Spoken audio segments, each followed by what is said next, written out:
April 28th, 2023, and this video is called Fukushima Radioactive Dust is Blowing in the Wind.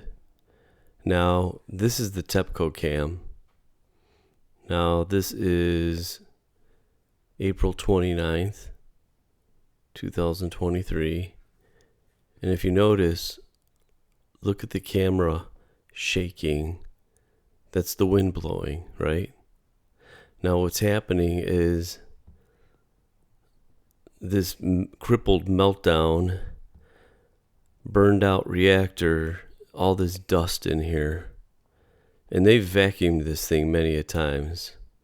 But this dust is blowing in the wind. You can see the camera shaking. And I actually think if you look at Unit 4, the wind must be blowing more this way because this one seems to be shaking even more.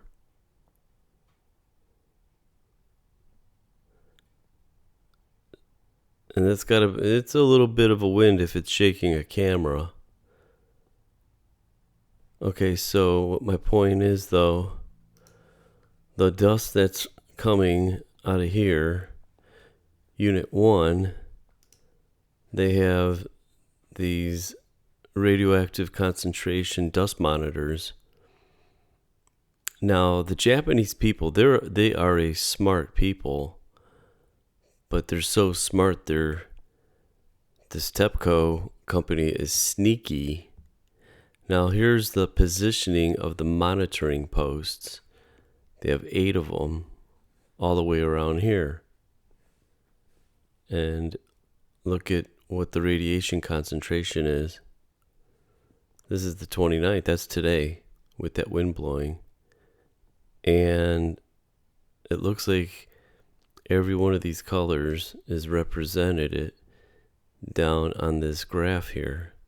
It looks like it started yesterday, but there's definitely a lot of activity on that dust monitor today. But what I say they're sneaky is if they try to fool us by thinking that there's transparency. Now, first of all, I can't believe that they even have the TEPCO live cam, right? And also now they're monitoring the dust. But if you would think they'd want full transparency or a better truth of what's happening, why are these dust monitors on the outside? They should have them around here, surrounding the burnt out, melted down reactors. But hey, it is what it is, but it just goes to show you that there's definitely radiation blowing in the wind. And I give these guys credit because this is like, if you needed a job, this is like the last job I would take in the world. Can you imagine the wanted ads in the Japanese Times?